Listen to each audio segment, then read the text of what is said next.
đã sọc sài ngày làng miền ấy tê miền tại cái tuần nè cái tuần ạ con tuần sọc sài tiền mới thằng cái tuần ấy kia nè cho mơ mòn nè hôm cả đằng để thằng cái tuần ấy kia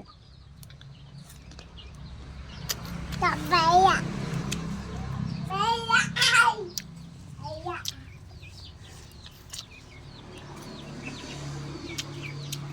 tôi phải em dậy bằng phải ổn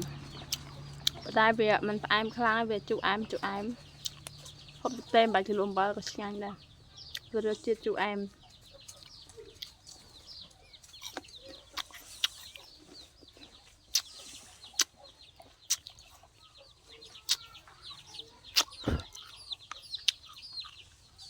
bây giờ mình bây giờ hô về bây lúa tiền nhỉ mình bây toàn giật ai kê kèm hộp của tôi thay dần giật ai kê ba hai nọ đàm